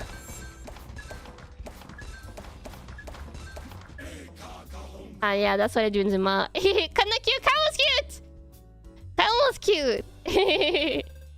But yeah, as you can see, nowhere near close to my top scores because I messed up quite a bit. Yeah, so that's Zuma. That's what I do in Zuma. No, you camels! My most played off-stream game. I have all the top scores. It's because I play this like offline. I don't even know if there's like an online version of that. But yeah, your brain has to be activated like 200% to play that. Have I ever played Peggle? I have played Peggle, but this is the only game where I kind of like lock in and try to beat my own scores. Oh, that one, and also Hololive Treasure Mountain. I had a period where I would play that a lot, but I basically don't play that anymore because I got all the achievements. If they drop new characters, I might play it. I can't just know you and know you. I could. Know you. And also, hi, anyone that's dropping in. Kanna. Happy 4 years? Yeah, 4 years. I've only been Kanna for 2 years, but I've been VTubing for 4 years. Casual flex? Come on, we all have the games that we do good at. The Treasure Mountain arc, that game was surprisingly stressful. Yeah, Treasure Mountain and Zuma, like it's like when you start trying to beat your own high scores and stuff, and it gets really stressful. Though to be fair, any of the melon style games where you're trying to like make higher units, those games are also always very stressful. Treasure Mountain is on sale. Ooh, I heavily recommend. It's really fun. If you do like those, like, challenging yourself, trying to stack up and build bigger things type games, it's really fun. Really fun.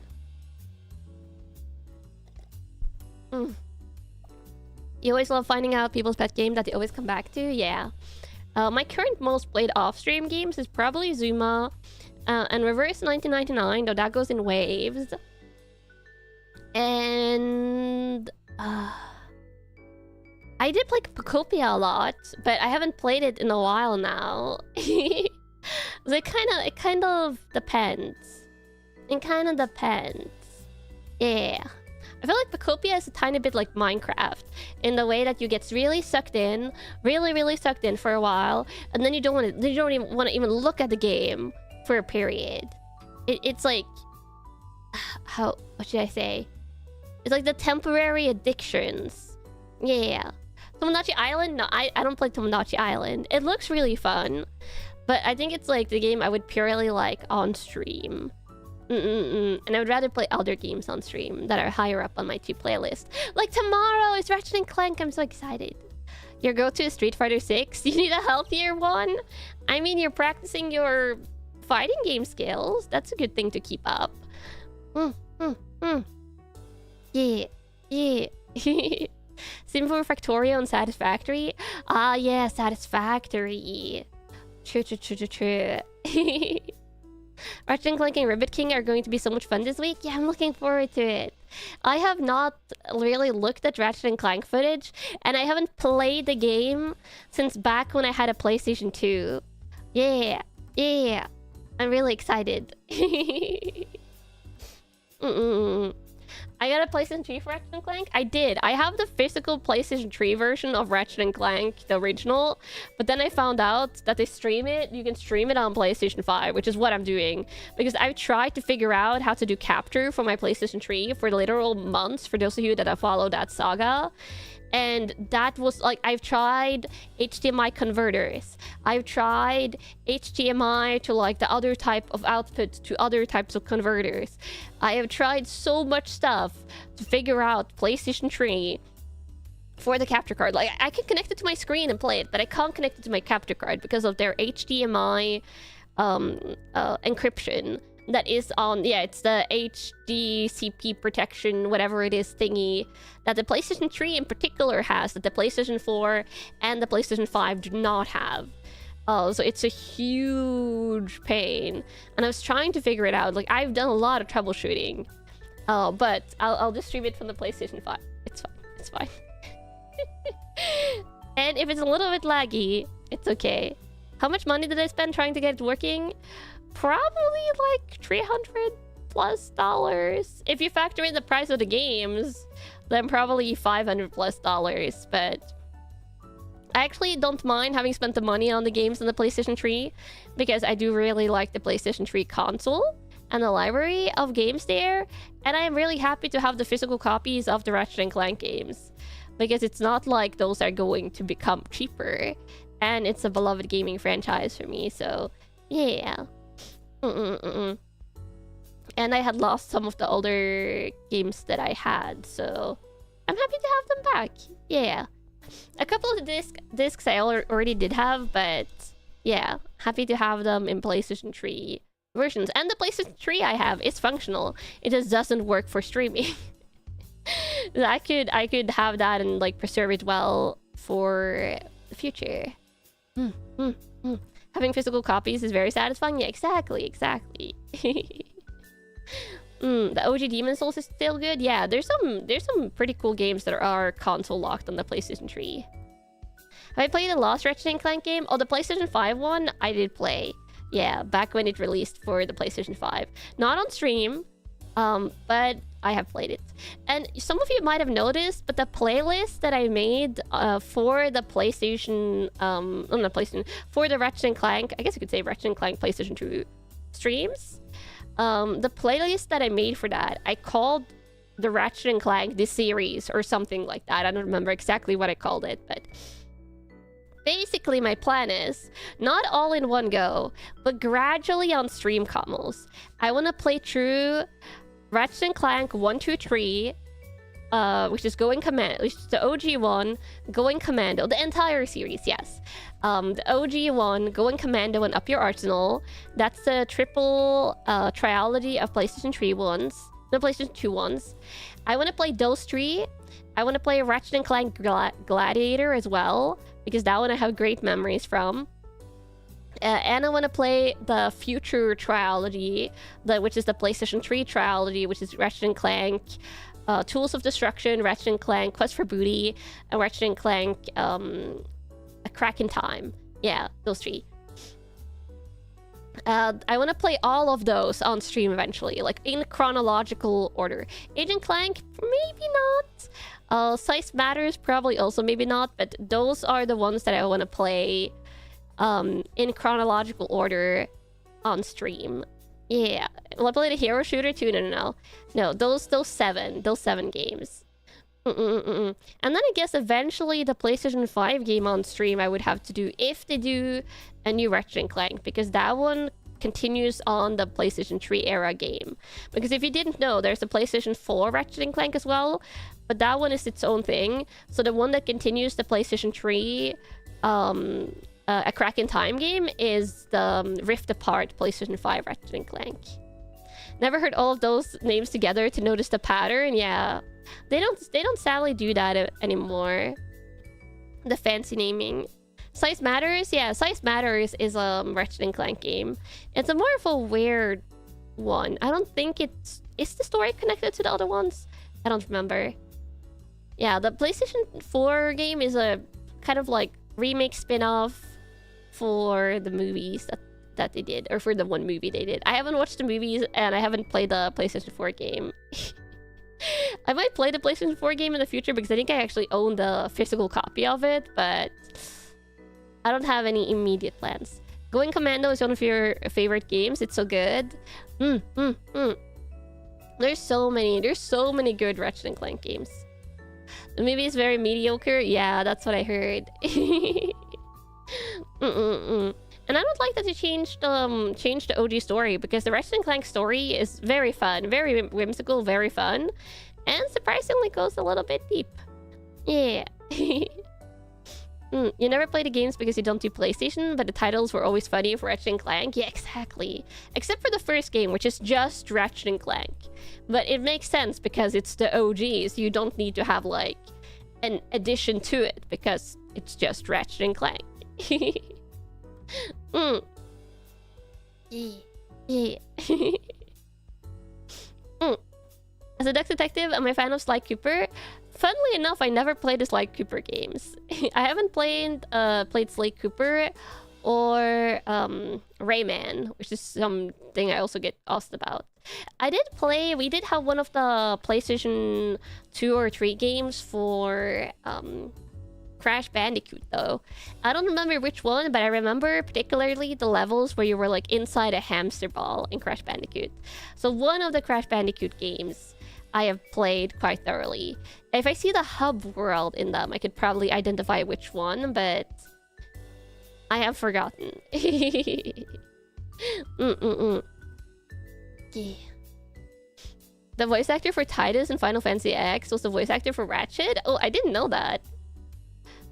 Jack and Dexter? Yeah, I didn't play Jack and Dexter. I didn't play Sly Cooper, but Ratchet and Clank is the like OG big franchise from my childhood. Congrats on 4 years. Thank you. But yeah, so the Ratchet and Clank series, I'm planning on playing through them all. I'm really excited. A lot of older games you can only identify if you played it by seeing the gameplay and not the titles. Yeah, exactly. You might not remember all the games because I feel like the game titles weren't necessarily of a huge concern when you were a kid. Like when I was a kid, I didn't care too much about like, oh, I'm playing like X title game. I cared about like, oh, pew pew pew, shoot shoot shoot. I cared about like, you know, actually playing the game. And the internet wasn't here in the sense when I grew up, so it was more like you played games at home by yourself or with your siblings or when your friends were over. You just played them and enjoyed them. You didn't like go and read about them online. And I live in Norway. I grew up in Norway. We kind of got some games like a tiny bit later than other places. Or that just like I would get games a little bit after they came out when they were cheaper. So I never really had like any gaming magazine or stuff like that. So like gaming was very much like a thing I did when I was playing the PlayStation. And then outside of that, I would play outside because that was before I became like a hikikomori inside person. So when I wasn't gaming, I would like go out with friends and literally climb trees or build little huts out of like plywood, and you just outside fun activities. Jump on a trampoline.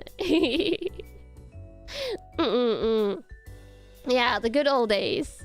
And this was before smartphones as well, so it was only like sporadic that kids got phones. Like I got a very like brick phone in elementary school, and it was only supposed to be used to call my parents if needed, or so my parents could call me. So you didn't like, or at least I didn't start talking to friends on the phone until like high school, I think, or junior high school, but it would be very infrequent calling people. What's the story with the little cat fox model? Oh, this is the OG model that I used back like 4 years ago, before I became Kanna. So if you want to see me streaming with this little model in the corner, you gotta go on my channel, you gotta scroll to the channel like section, and you gotta click on the channel called Old Kanna Archive. And there in the video section, if you sort by oldest, you'll find my very first stream. So it's my OG model. It's so cute, I know, right? Very cute. It has very simple rigging though, and I would never like have been able to get more outfits for this because this was bought as a one-off model. But it's very cute, very nostalgic. Yeah, that's also back when I had my thick Norwegian accent. It's crazy to think that some adult people hasn't seen the world without internet. Yeah, it's crazy to think that everyone that's becoming an adult now was born after the year 2000. And also the fact that in 2 years, people that was born after 2010 are starting to become legal adults. But I don't use the Kanna with the ahoge anymore. Oh, I have my ahoge. Do you not see it? I can use my other Kanna model, but I just been very into using this one because in this one I can switch between my outfits and stuff. Which I can't do on my other model because it only has one outfit. Why did I have to say that? Because it plagues my mind, so now it has to plague your mind, Camels. This is also part of the anniversary stream, is an acknowledgement that time moves. And we're becoming older. Which can be a good thing if you age like fine wine and stuff. But also that the younger people are becoming older, which is disturbing that people born in 2010 can soon legally drive and drink alcohol and things. So like all the models? I also like all my models, all the previous ones. Yeah. Time stays the same, you age like milk. No, embrace the aging. Embrace the aging, though I am still, of course, planning to be here 50 years from now. I want to be celebrating my 50-year VTuber anniversary with you guys in the future. So I'm planning on being a forever VTuber. Yeah. Happy anniversary, enjoy some psychic damage. Yeah.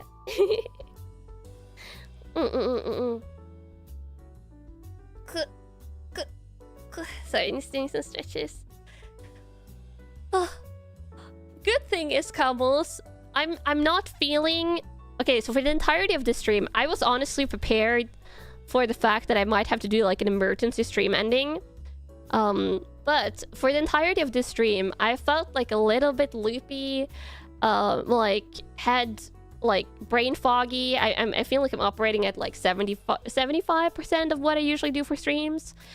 So I'm feeling a little bit loopy and a little bit like head foggy and stuff like that, and my body feels off.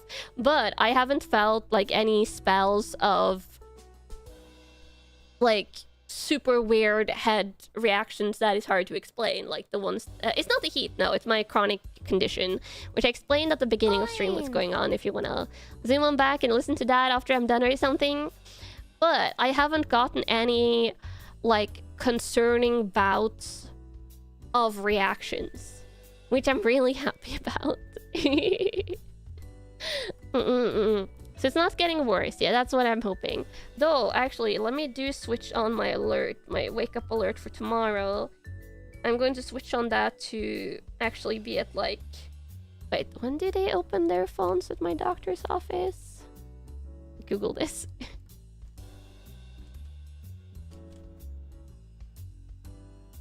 When is their phone hours? Like the opening hours and phone hours at the doctor's office is usually different. Yeah.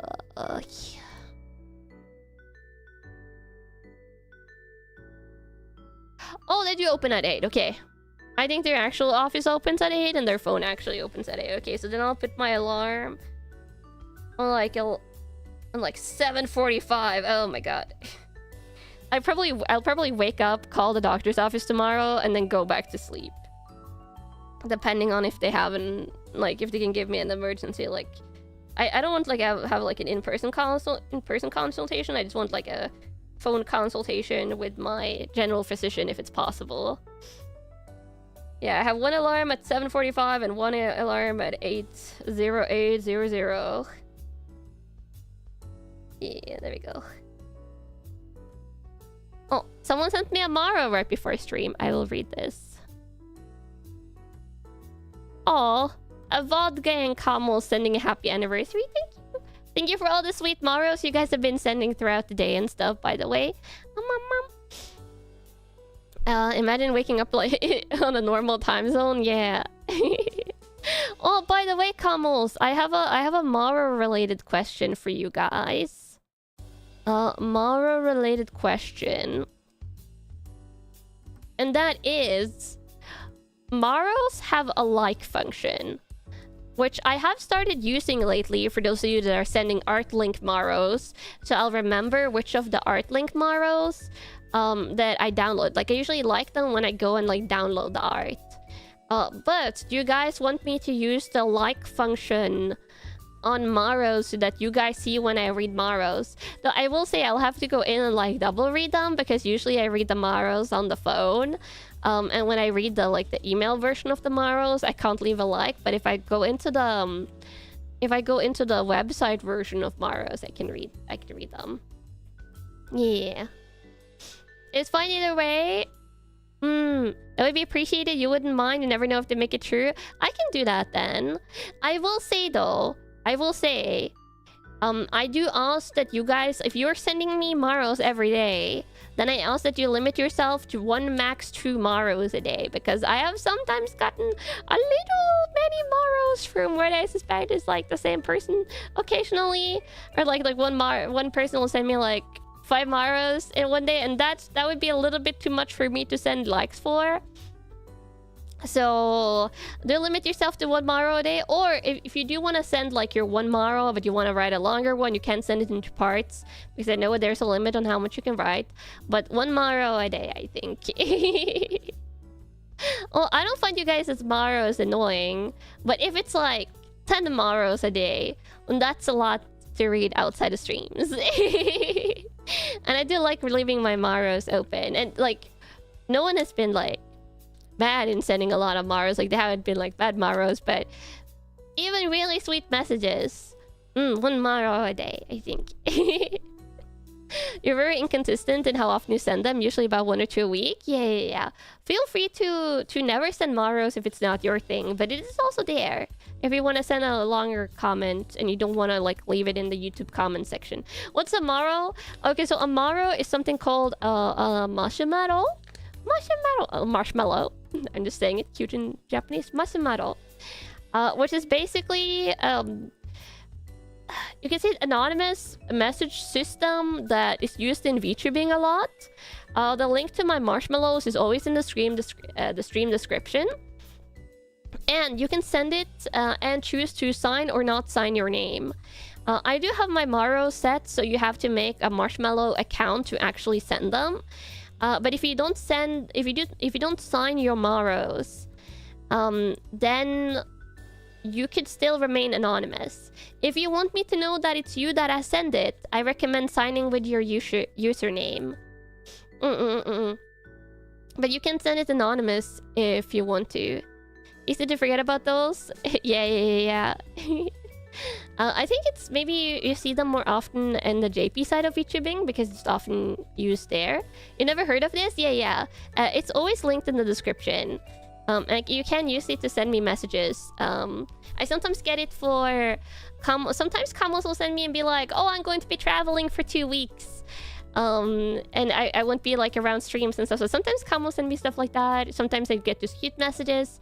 Sometimes it's linked to arts from Kamos that do art commissions.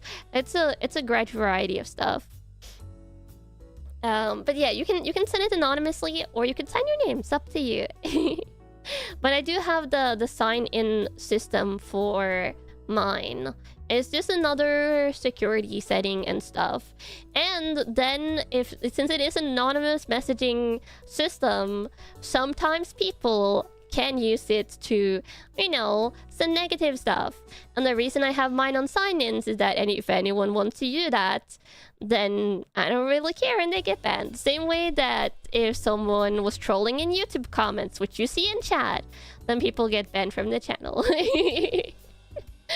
But that's mostly people just coming in and trolling. So it's so I can keep my Maros open. I have a very, very, very high threshold for like tolerance of like bad comments. But I do like being able to ban stuff if people are trolling. So what does trolling mean? Being purposefully negative to get a rise out of someone. But it's really, really hard to get a rise out of me by trolling. So the only thing that's going to happen there is that it's bringing negativity into chat and that will get you banned because it's against stream rules. Because that's one of the things I value about streaming is being able to have a cozy and comfy community. And that also means that stream moderation is tough and brutal. Though I would say the most thing that gets banned in my channel is people trying to backseat or shadow or what do you call it? Backseat or like spoil. Yeah, backseat or spoil. Backseat or spoil during streams where people come in and they haven't read the stream rules and they don't know that they can backseat and they can't backseat and spoil. That's the thing that most often gets banned. Or going over the emote limit. Going over the emote limit won't get you banned unless you like spam like 20 emotes in a row several times on purpose and stuff, but that will just get your message removed. Yeah. You checked the beginning of stream, you're all caught up. Hope my immune system stops attacking me. Thank you. I hope so too. Come on. Yeah. You send your raw versions of your skip commissions as tomorrow, so I can use them for YouTube. Yeah, that's really sweet. A lot of the art you guys see that I use on thumbnails and stuff, is the Kamos to do commission that send me like the raw commission files over Maros, which is really appreciated because then I can make all the really pretty thumbnails. I will say though, some of the Kamos that send me commissions, like send me like the link to their entire like Google Drive commission folder, and I think I've gotten a sneak peek of a couple of artworks that weren't put on the art tag yet that way. One of which I spent an hour fixing up because it didn't have a version without the background. This was posted on the art tag today, so I can talk about this, but this was a little bit funny. But I saw this artwork, which is really pretty. It's me in the Anjanala outfit. This one's really pretty. It was posted on my art tag today. And I was like, oh my god, using this for a future thumbnail would be so cute. So I spent like over an hour in Clip Studio Paint doing this. I don't know how good of a job I did. Need to add spoiler tags to folder names. Yeah, I spent an entire hour like manually, not with the lasso tool, manually going over every single line and erasing the not background. So yeah, I really wanted to use it for a thumbnail. What can I say? You've done that? It's torture. Yeah. I was listening to music while I did it though, and now I can use it for a thumbnail in the future. Though you can use it for the thumbnail if the background is still attached, but if I want to like mess around with the backgrounds and the layers, I have to separate it. But yeah, I was like, after I did the separated, that I was like, wait, I probably shouldn't talk about this or like use this art yet because it wasn't posted on the art tag. You're going to clean it up? Oh no, I can do that myself, Cobbles, don't worry. If it doesn't have background separation, I have Clip Studio Paint, I can do it myself. Which I've done in the past as well with other art. I really appreciate it, like, when artists do background separations, but even, like, when I commission art, it doesn't always happen. Yeah. I've used non-art tag art for art thumbnails before, it's fine. But then I forget that they weren't on the art tag. Similar to you trying not to retweet art when you see it get shared by the scab artist before the commissioner. Ah, yeah, that will also happen occasionally. When VTubers commission art and stuff. Because scab is kind of its own beast. Like when you commission on scab, you do run the risk of it being posted before you were planning on posting it. Which that's within scab's terms of service. So yeah, it's gacha. It's art gacha in all the ways that it can be art gacha. Yeah. And also welcome back to the Camo Squad, all the Camos that are remembering.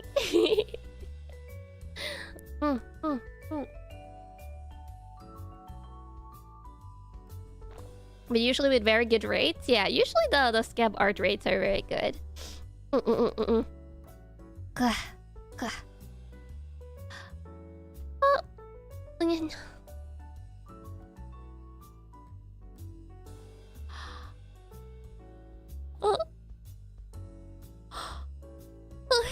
on. And also, if I'm missing anyone's messages in chat today, again, head all loopy camos. Glad you get to be a camo. Oh, you're so sweetie. Yeah, my head is all loopy today. And I'm hoping I'll be better tomorrow. Though I'll definitely make sure to get more sleep. I do actually have a VTuber related planning stuff meeting later. I don't think it'll be that long of a meeting, but I do have that later. But probably right after that I'll go to bed because that's later today. But I'll do some relaxation after stream. I'm probably going to wrap it up soon. I wanted to do a 4-5 hour stream today so badly. But we'll do a spin the wheel karaoke and the quiz. I am still planning on doing the funny Kamo quiz. I'll probably do a more like chatting fun time stream. Maybe we'll do it the week after next week, because next week is game news week. Let me go look at my schedule. I'll tentatively schedule it into a new day. I don't want to confidently put a karaoke for next week, because depending on my shape, like I might have to like, if I stay this shape for the rest of the week, or if I'm not like significantly better, I might have to rearrange stuff. But maybe Tuesday then not. No, I want to do it on the weekend if I'm switching it around. Saturday the 13th, Camels. Any celebration part 2.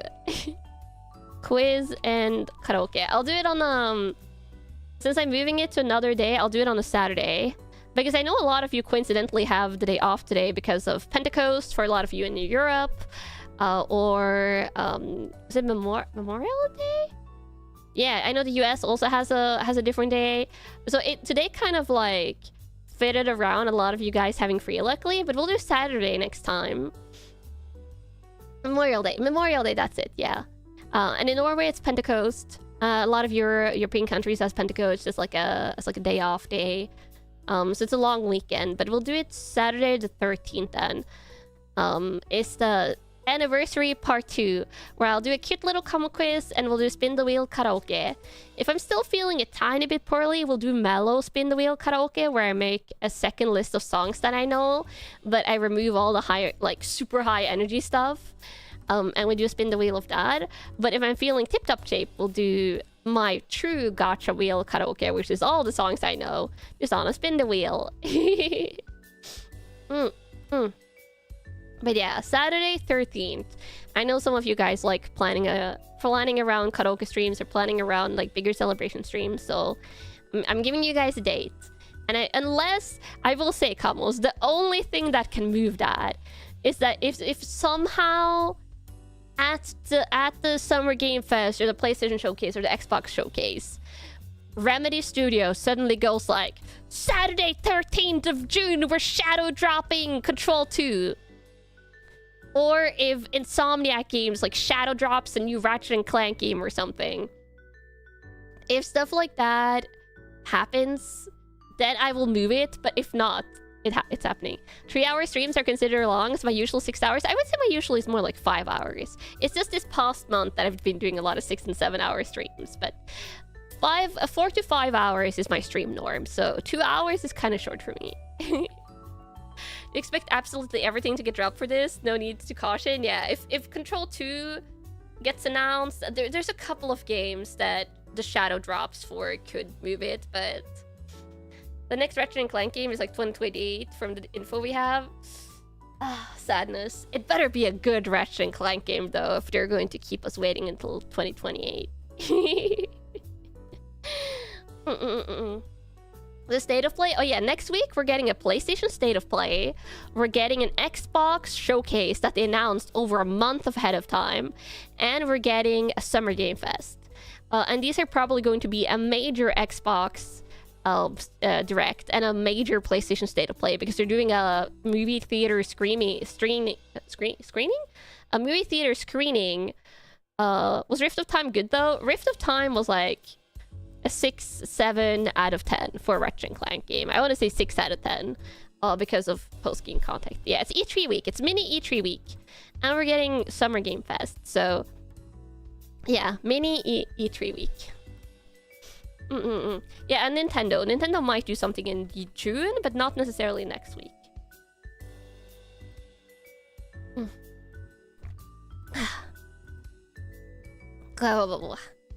But Kamos, I should probably round off here. I do feel my body being a little bit like... Kamos, you remember the forbidden numbers. You're not allowed to acknowledge that. Literally, sometimes it is 6 or 7 times. And those are normal numbers that are normal numbers. But yeah, I should probably round off now. I really do feel... like still like I'm not feeling like super incredibly like dire poorly. This isn't like an emergency ending of stream, but I should call it now. Like I want to keep going. I feel like I could push myself to keep going, but I really should not. So I'm going to let my emergency allergy medication work. I'm going to take it easy. I have that one VTuber related meeting later today. I'm not going to postpone that one because I think it will be a shorter one and it will be just chill. But I'll take it easy. I'll rest up until my meeting, and then I'll go to bed straight after the meeting today, Kamos. And then tomorrow we have Ratchet and Clank, so I'm super excited. I might jump straight into the gaming tomorrow. We'll see. I think that's a high possibility that we jump straight into the gaming because it's a PlayStation game. And stuff. If I'm feeling this good or better tomorrow, the stream is a go. Should I be feeling worse tomorrow, I might cancel. This is your pre-ahead warning, because I would have canceled today if it wasn't for the fact that it was my anniversary stream. So I'm going to try and be very responsible and not overdo it. And tomorrow's stream, I'll probably going to cap it at 4-ish hours, no matter how good I feel. If I feel super good, I might do like 4.5, but I'll probably try and cap it at 4 hours, no matter how good I feel, because it could be a false sense of security. But I'm going to take my emergency allergy medication for like a month plus now to taper down, so hopefully that will like enter my system and do its good work and stuff. So best to be cautious. Yeah, I feel like at the start of the week now that I have had this really bad bout of my chronic illness, I should probably try and relax. Well, yeah, I love you, Kamos. I love you, and I will see you tomorrow. Happy 4 years, Otsukanana. Here's for 40, 50, 60 plus more years anniversaries.